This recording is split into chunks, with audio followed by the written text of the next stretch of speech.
V prvej časti chceme sa vyjadriť ku kauze kapitán Danko. Som veľmi smutný, alebo za naše hnutie môžem povedať, že sme veľmi smutní, že kapitán Danko zareagoval na moju výzvu, aby sa vzdal hodnosti tým, že poboskal svoje výložky, povedal nikdy a on si to zaslúži. Na základe toho sa spustila vlna odporu hlavne na Facebooku a posledné 3 či 4 dní Facebook touto témou žije. Som veľmi rád, že okrem politikov v tejto veci nabrali odvahu aj ľudia, ktorí priamo v armáde pôsobia, alebo ich manželky. Predpokladám, že viacerí z vás čítali na Facebooku stanovisko dôstojníkovej manželky, Evy Ohradďanovej, ktorá vlastne v svojom stanovisku doslova hovorí, že teda prezentuje názor dôstojníkovej ženy, hovorí kapitánovi Dankovi, že svojím povýšením o 8 hodností ste však pre mňa morálne padli na úplné dno. Hrdíte sa hodnosťou kapitána, teatrálne pritom boskávate výložky a z úst vám vychádzajú silácké reči o tom, ako ste dokázali svoju príslušnosť k vlasti, že ste pripravení nastúpiť do boja. Skutočnosťou však je, že práve týmto krokom ste sa z priameho boja odpratali do bezpečia. Tvrdíte, že neviete, ako sa zmenili hodnosti v armáde. Tak aký ste to vojak? Urazili ste každého vojaka slovenskej armády. No tí vám to vzhľadom na hierarchiu a poslušnosť nedajú najavo. My ale áno. Hanbím sa za vás, za vašu nadutosť a pýchu. Morálny a dôstojný človek by toto nedopustil práve v úcte ku svojej krajine, jej ľudu a v tomto prípade aj vojakom. Na povýšenie 8 hodností ste nemali morálne právo. To je len pár vied z otvoreného listu dôstojníkovej ženy.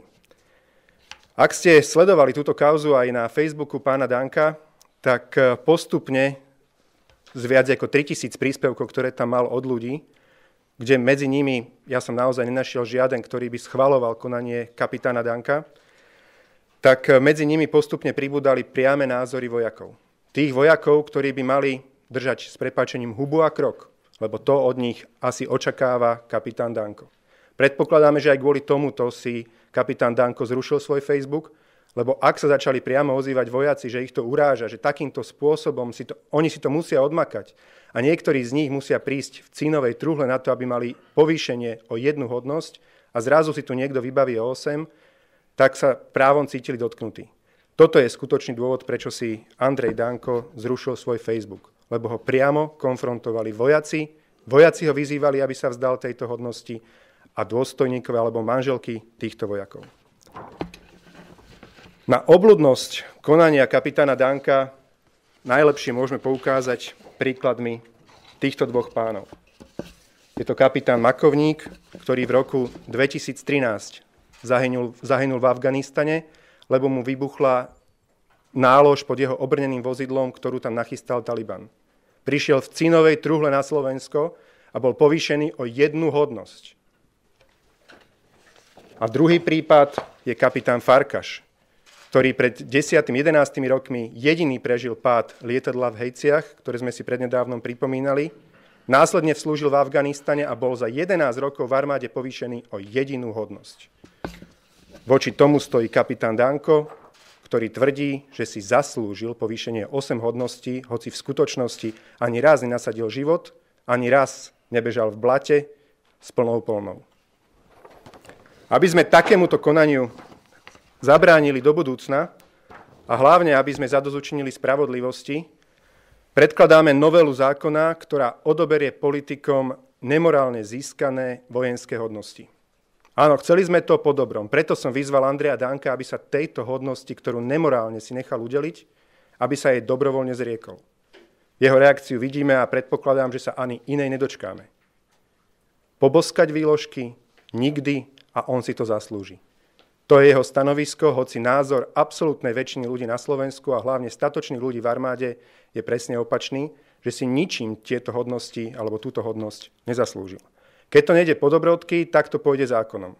Predložíme túto novelu tak, že automaticky odoberie hodnosti, ktoré boli v posledných rokoch udelené ktorémukoľvek politikovi, aktívnemu politikovi. Možno podrobnejšie povie Edo Heger aj ktoré iné veci, alebo čoho iného sa táto novela bude týkať. Nech sa páči. Ďakujem veľmi pekne. Dámy, vážení páni, dovolte mi, aby som trošku bližšie k tejto situácii povedal. Ako sme videli, pán Danko bol povýšený, aj na tých výložkách ste mohli vidieť, bol povýšený na základe zákona 570 z roku 2005 o brannej povinnosti, na základe paragrafu 21 odseku 13, ktorý vlastne umožňuje ministrovi, aby povýšil vojaka v zálohe. Nič viac sa o tom nehovorí a práve preto chceme do toho priniesť väčší poriadok.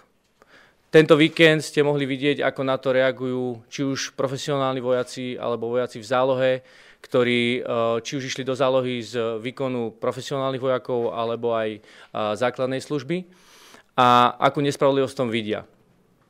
My chceme priniesť skrze túto novelu jednoznačné určenie, ako majú byť vojaci v zálohe povyšovaní, pretože toto momentálne ošetrené nie je. Je to ošetrené pre profesionálnych vojakov veľmi konkrétne, taktiež je to ošetrené pre vojakov v aktívnej zálohe.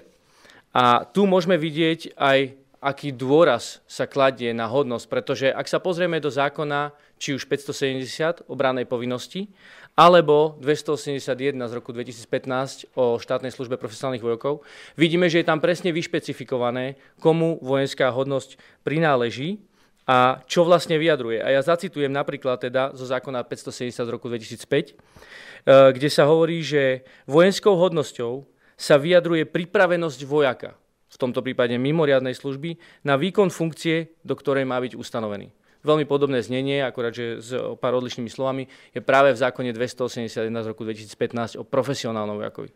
Takže hovorí sa, že vojenskou hodnosťou sa vyjadruje pripravenosť vojaka. Toto je veľmi dôležité a preto aj tie hodnosti tu sú, preto je tu hierarchia v armáde a preto v ozbrojených silách vojaci tej hierarchii veľmi dobre rozumejú. Keď vidia vojaka, preto vojaci nosia svoju hodnosť na svojich ramenách, aby bolo jasne vidieť, k akej hodnosti je, pretože to odráža nielen jeho kvalifikáciu, alebo jeho vzdelanie, ale aj jeho schopnosti a jeho skúsenosti. Toto sú veľmi dôležité veci, ktoré každý vojak ovláda a preto má rešpekt pred vyššími hodnosťami. Ale tento rešpekt si práve tí vojaci zaslúžia skrze to, že v tej armáde slúžia, že tie skúsenosti majú, že v tých funkciách postupne rastú a preukazujú svoje schopnosti. Pretože povyšovanie je veľmi dôležitý proces. U profesionálnych vojakov, ak sa ich opýtate, sú na to výberové komisie. A tu by som dokonca chcel povedať, ak sa bavíme o hodnosti dôstojníkov, ktoré tu môžeme vidieť, to je náš veliteľský zbor. Dôstojníci sú náš veliteľský zbor a je to veľmi dôležitá skupina ľudí, ktorú si naozaj potrebujeme vážiť a preukázať im česť, pretože v prípade či už vojny, vojnového stavu, výnimočného stavu alebo núdzového stavu, títo ľudia vedú a velia a riadia naše ozbrojené sily. A pretože tomu rozumejú a majú na to skúsenosti.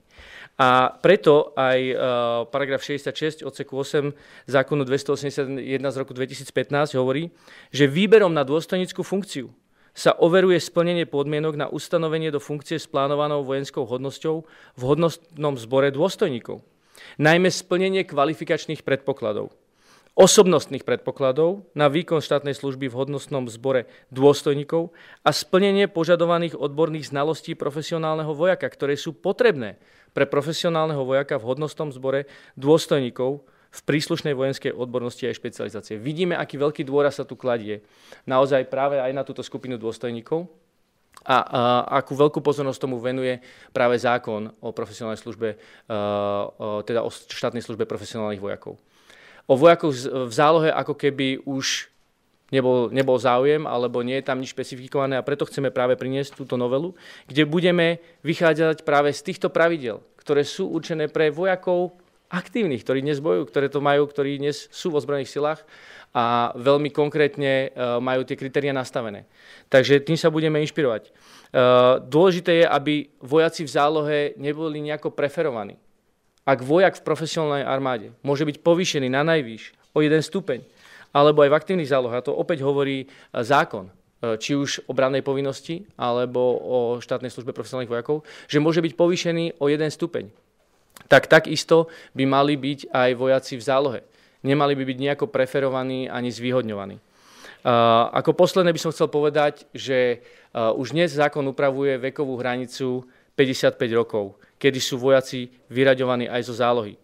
Preto je aj takou absurdnosťou, ak začiatkom minulého roka, alebo teda pred voľbami, bol povýšený či už pán Paška alebo pán Jahnatek do hodnosti plukovník, pričom obidvaja už v tom veku, v tom čase mali vek vyšší ako 55 rokov. Ak mám správne informácie, tak pán Paška 58, pán Jahnatek 61. Čo je o to väčšia absurdnosť povyšovať vojakov v zálohe, ktorí už sú zo zálohy vyradení. Takže toto len tak stručne k tomu, ako chceme navrhnúť túto novelu a čo bude obnášať. Kapitán Danko svojim konaním demoralizoval armádu. Lebo ak si pozriete tie víkendové diskusie, tak viacero vojakov sa vyjadrilo, profesionálnych vojakov, že v situácii, ak by prišlo k zlej veci, a to znamená, že by bol vyhlásený vojnový stav a mal by im veliť kapitán Danko, radšej z armády dezertujú. Ak profesionálny vojak je zhrozený zo svojho nadriadeného, lebo vidí, že jednoducho absolútny amatér by mu mal zrazu veliť a dopredu povie, že spácha trestný čin, lebo dezercia je trestný čin, tak to je maximálna demoralizácia armády. Kapitán Danko svojím činom ukázal, že si vôbec neváži radového desiatníka v armáde. Že si neváži statočných vojakov v armáde. Kapitán Danko ukázal tým, že si neváži armádu alebo ozbrojené sily Slovenskej republiky. A kto si neváži armádu alebo ozbrojené sily Slovenskej republiky, si neváži náš štát. Neváži si Slovensko. O to je to zarážajúcejšie, že takto koná ten, ktorý nám slúbil na billboardoch, že bude konať hrdo, odborne a slušne. Na tomto nie je nič hrdé ani odborné a slušné. Toto je vulgárne a amorálne a takýmto spôsobom znevážil prácu každého statočného vojaka. Znevážil prácu každého statočného policajta, ktorý takisto vie, že si to musí odmakať, až sa stane kapitánom. Že jednoducho tá hierarchia nepustí a že keď chcem ísť a stúpať po tom rebríčku hore, musím začať niekde na ulici. Ukázal, že pohŕda prácou každého statočného hasiča alebo pracovníka medzi colníkmi.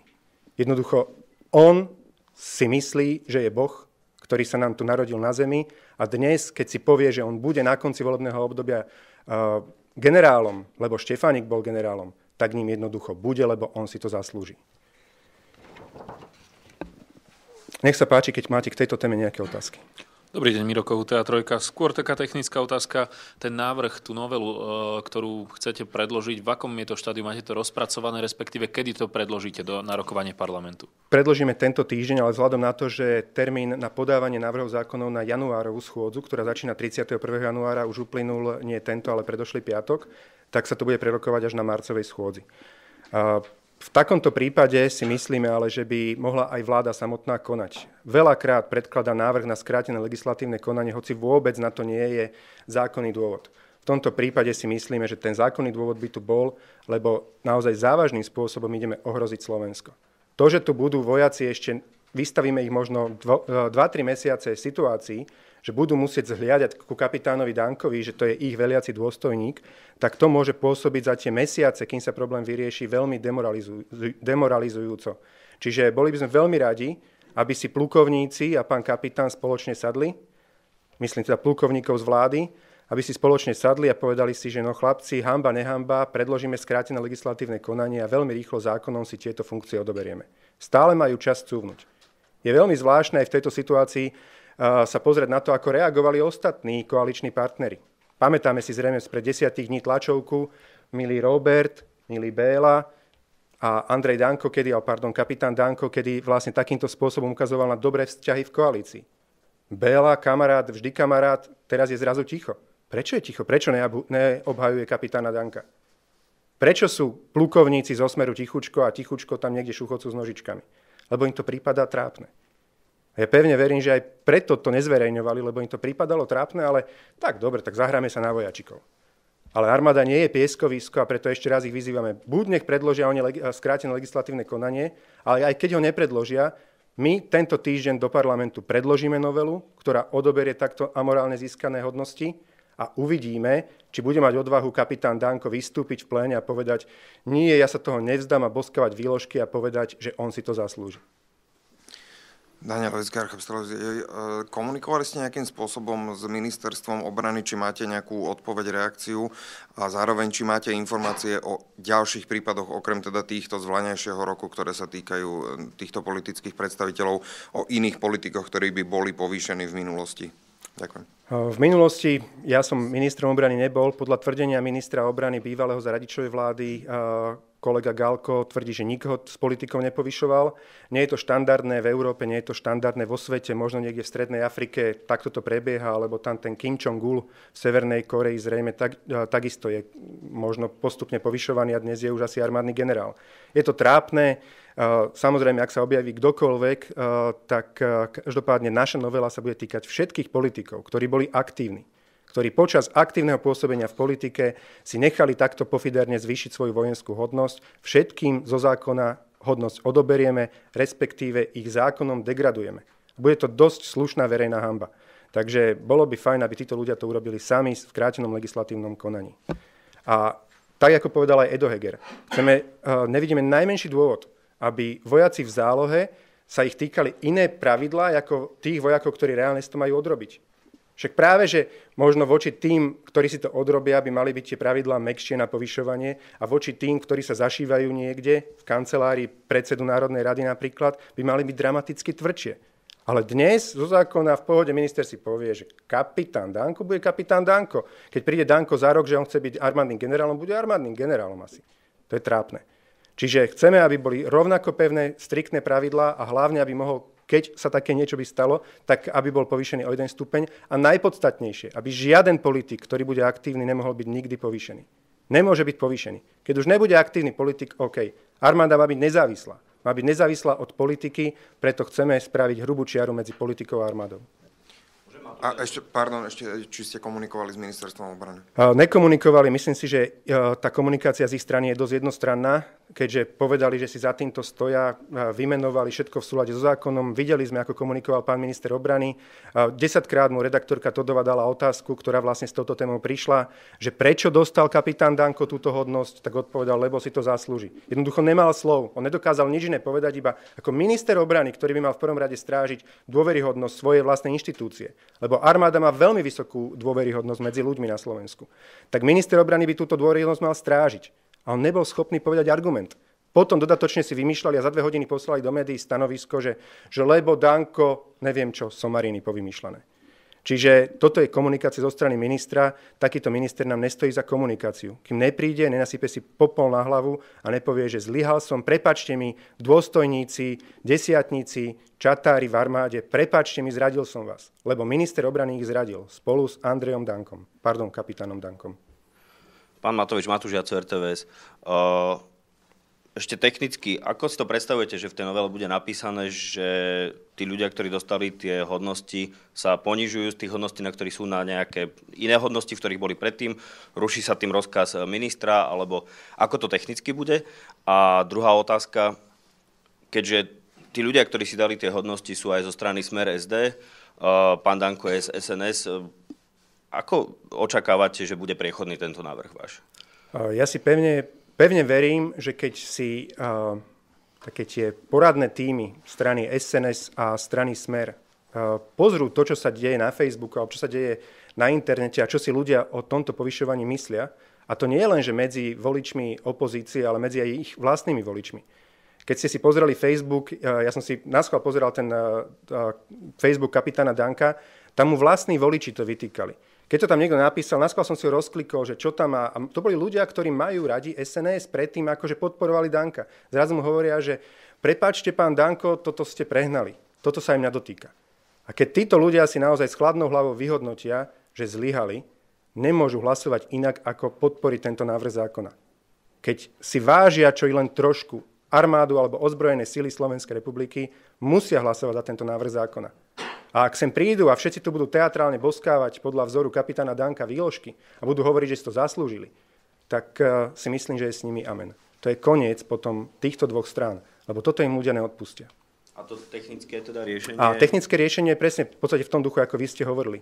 Chceme touto novelou anulovať rozhodnutie ktoréhokoľvek ministra, ktorý takýmto spôsobom amorálnym povýšil ktoréhokoľvek činného politika. A podľa čoho tá novelizácia bude rozhodovať, že čo bolo amorálne a čo nebolo amorálne Že to bude ktorýkoľvek činný politik. Čiže my to postavíme na tom. Keď jednoducho bolo povýšenie v čase, keď ten povýšený bol činným politikom, tak tieto všetky rozhodnutia budú anulované, alebo títo ľudia budú tie hodnosti budú odobraté. Čiže to je, nebude sa posudzovať amorálnosť, ale amorálnosť určíme tým, že keď politik si dá udeliť vyššiu vojenskú hodnosť. Čiže toto bolo k prvej téme kapitána Danka, alebo kauzy